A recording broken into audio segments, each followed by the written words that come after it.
Hi.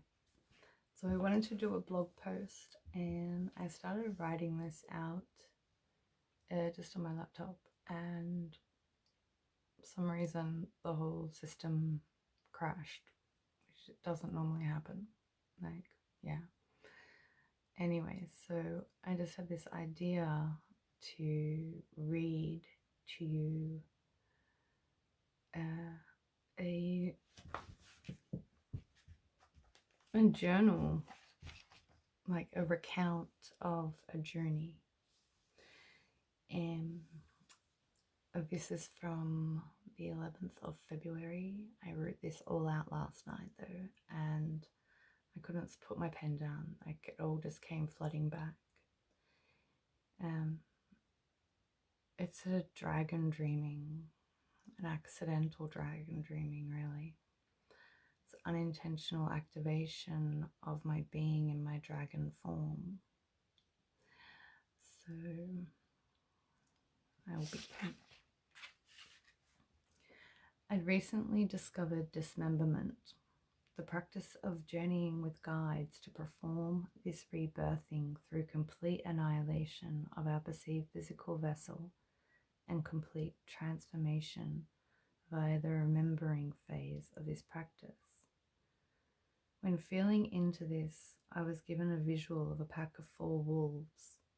Shyla and Drake were observing as these wolves were tearing my body apart. It was as though they were playing tug of war with all 4 of my limbs. This was all observed within a few seconds before Bear stood forward, silently, in my vision, face onto me, and without a word or gesture told me, "It will be I to assist you in this journey. It is why I've always been with you." Again, this all took place within seconds and without being in meditation or a meditative state of mind, which is quite a normal and regular occurrence for how my channel operates. So I felt it was only fitting and respectful and necessary to perform a formal journey to find out more from Bear, and if she would confirm if Oscar, of Tending the Fires, was to assist me by facilitating this journey for me. I set my intentions to make it a sacred ceremony journey, which I would do in 2 days' time, as I allowed my intention to be cemented with Wankatanka and the universe to provide any further information I may require prior to my ritual journey. The next day, I felt to go back and rewatch one of Oscar's lives I had caught the tail end of a couple of days prior when asking him if he facilitated dismemberment journeys, which he does. And when I rewatched this live of his, there was Bear, unmistakable on his t-shirt, which had been hidden by all the comments the day or so earlier. I took it as distinct confirmation, as not only will it be Bear to perform this dismemberment, it is definitely Oscar who is to facilitate this process for me.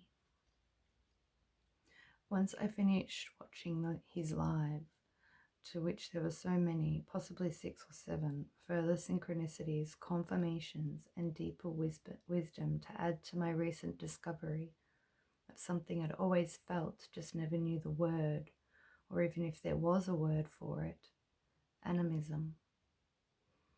I jumped onto Google dismemberment shamanic journeying. I found a very comprehensive website and detailed article of one's accounts of their own dismemberment experience. It was complete with other external links to which I followed and discovered some new books to download and add to my reading collection. The following day, when I planned to journey, I waited until late evening. It was approximately 11:30 p.m. I set up my cot that I have been sleeping on now since October, selected some crystals that called to be included: my malachite, my amethyst, geode, my black obsidian, my ruby quartz, black tourmaline, unakite, and iolite, and I laid them near and under my pillow. Turned the lights off, bar one small salt lamp on my desk, and began to smudge my space, my cot, and myself, and the crystals, while singing and chanting to Wankan Tonka and calling in my archangels and my galactic families, my deity family, my spirit, power, and totem animals, Merlin, the ascended masters whom I work with, and my unicorn and dragon families, who I had more recently begun working with the last 2 months, along with my new guides Terence and Targus from the 8th dimension. I was guided to a 963 Hz pineal activation on one of my playlists titled DMT Power, Manifest Anything You Want. And for the record, I've not journeyed with DMT yet. I know if and when it is time, it will be divinely orchestrated, if at all. I digress.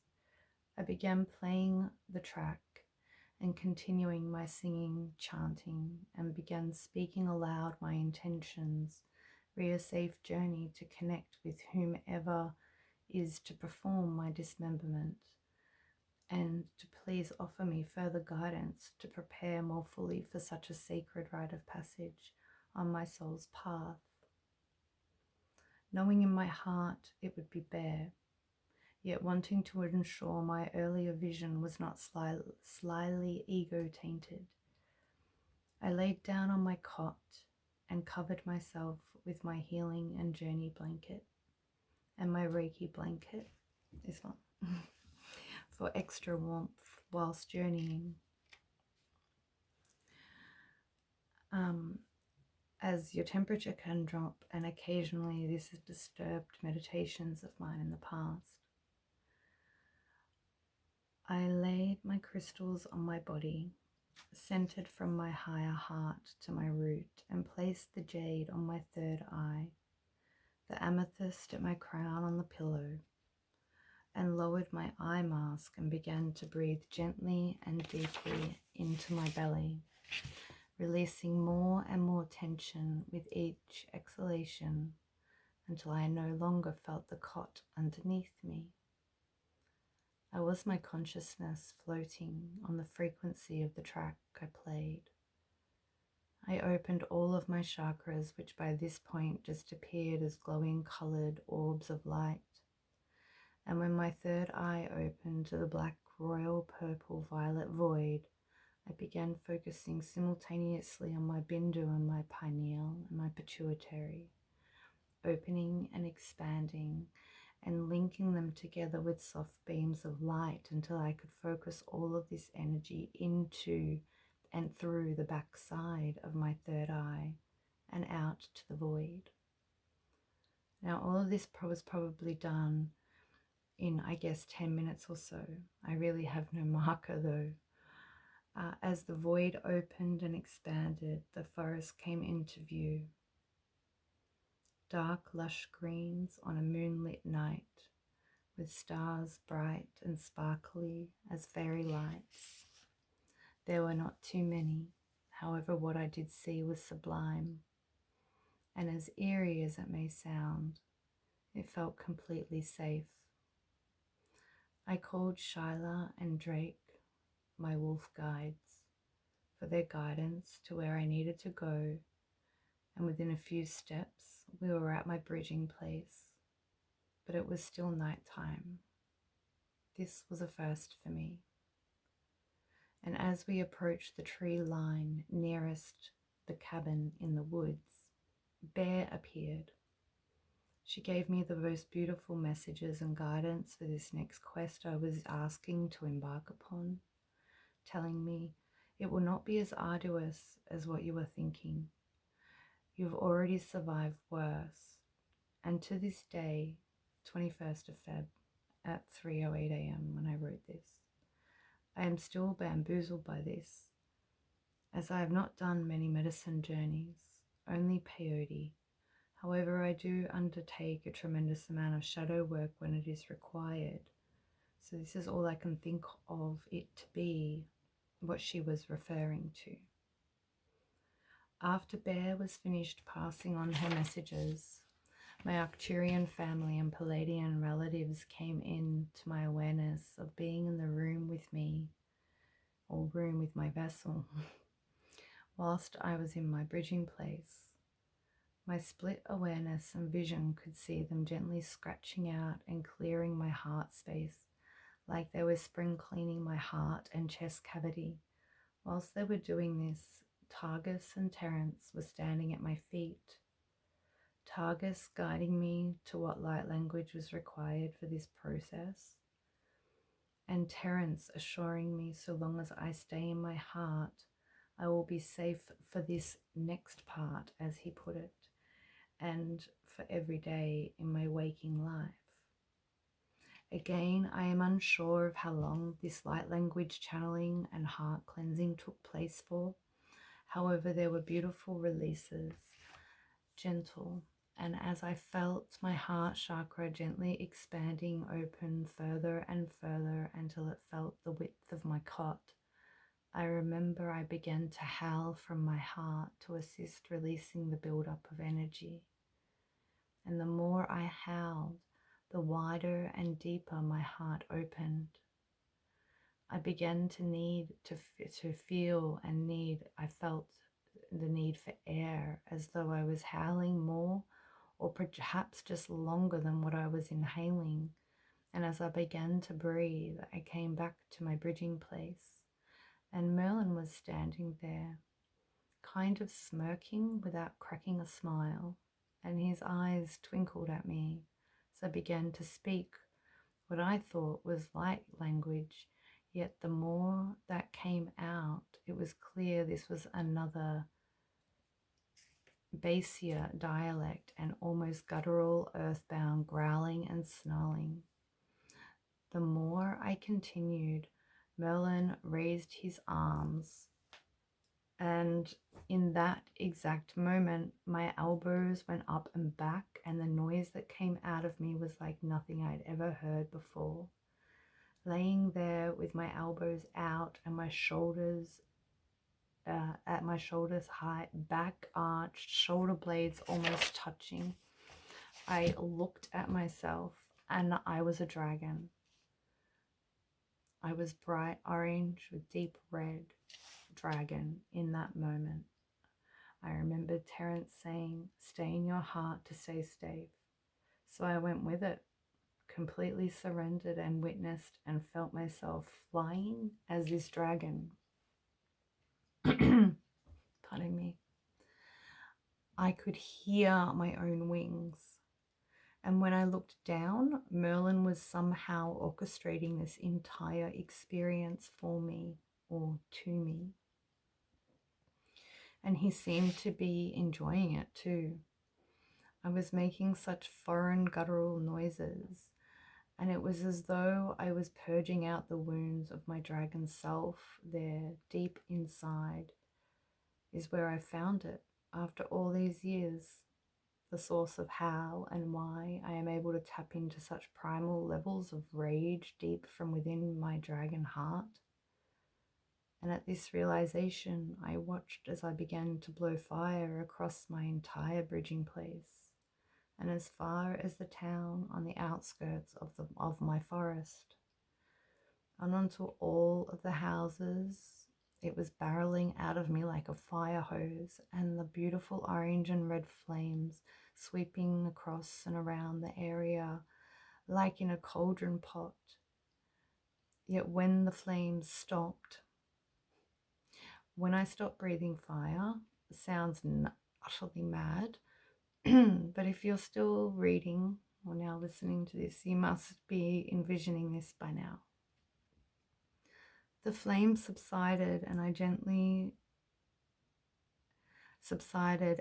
died out with gasps of tiny sparks. Not a single thing or person was even scorched. And it made zero sense until now, as Merlin just whispered in my ear, As I am writing this, that was for practice. Excuse me. In this vision, though, and in my meditation, I was in shock at what I had just experienced. So I laid there and waited for my body to return to form. Before doing so, though, I had the honor of witnessing myself in my dragon form, as though it had separated from me to show myself to me. And it, the dragon, was so beautiful, ethereal, and not ghastly. She was smooth and shiny, glistening scales, and a beautiful slender face and snout, with slim, streamlined body and a long tail with what looked like feathery spines down her back from the base of her neck all the way down to the tip of its tail, which looked like a feathery spiny fan of some description. There were delicate horn-type features on its brow and head, smoothed backwards like a headdress of a chief of war would have worn in pre-colonial Native America.